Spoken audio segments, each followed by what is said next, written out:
According to Penang-born magician Kabir Khan, there's magic in everything, including yourself, if you know how to call it up. Is the time here?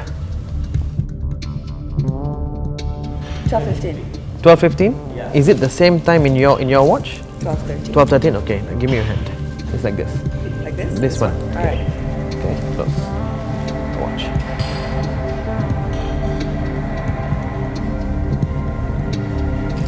What time was it?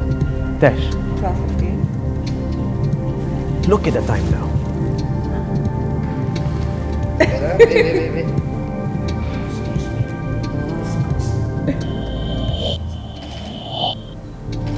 After watching Kabir at work, it would seem that the possibilities of magic seem quite impossible to pull off.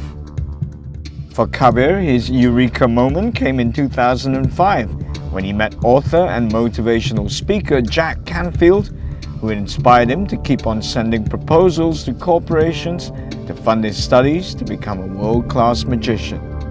Kabir had earlier made over 300 proposals to corporations, but each time his proposals were shot down. And I was reading the newspapers. I was flipping through, and to my shock and surprise, I saw Jack Canfield's advertisement that he'll be live in Malaysia, and the date will be the next day on Friday. And of course, I went for Jack's seminar some months before that. I said, you know what? This is my answer. I need to meet Jack Canfield. So I called up the hotel.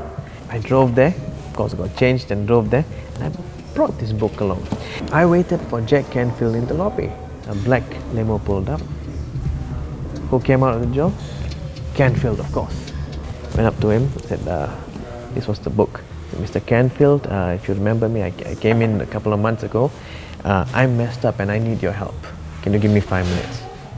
Gave me a father figure smile. He said, you know what, Kabir, follow me up to my suite. Now, that was the turning point in my life.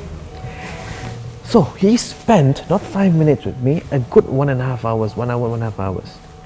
And I told him what the whole story, and he told me what to do next. What are the next steps to do? And he said, Kabir, from now on, every month I want a monthly report on your progress. So that fueled me up.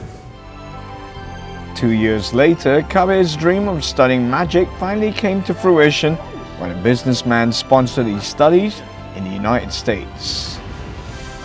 One fine day, I missed a train station. And I called my friend and said, you know what, since I missed the train station, why don't I come see you? So he said, yeah, you can come and see me. I've got another friend here as well. So I went there and I was introduced to his friend called Mr. Wang. He said to me, what are your goals and dreams and what do you do? So I told him the whole thing. At the end of the whole thing, Mr. Wang said, Kabir, let me see your proposal. And 2 days after, he gave me a call, meet him at the curb and said, Kabir, I'm going to fund you. Now, think about it. For 3 years I was going around, I missed the train station and I found that man. Before I left Canfield, he said, Kabir, if one day you make it big, I'm going to talk about you, I'm going to write about you. And he kept his word, and this year he was kind enough to give me a 4-page write-up about the power of visualization in this updated book, The Success Principles 10th Anniversary Edition.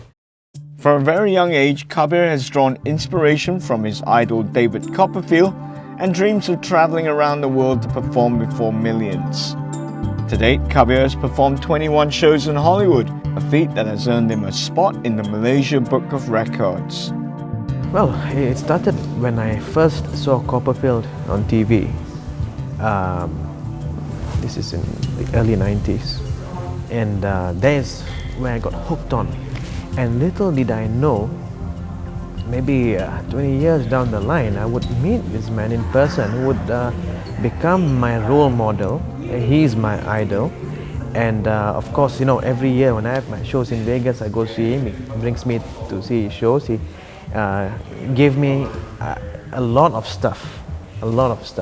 I think in Southeast Asia, I've got the biggest collection of Copperfield memorabilia. And he even gave me his costume. Kabir attributes his success to Canfield's book, Success Principles. One thing that Canfield taught me was the power of failure. The power of failure. We shouldn't be afraid to fail at the start of anything we do, because the book is written in such a way that you start small and you're taking step-by-step measures to achieve what you want to do. Kabir will perform in Malaysia next year in Kuala Lumpur, Penang and Johor.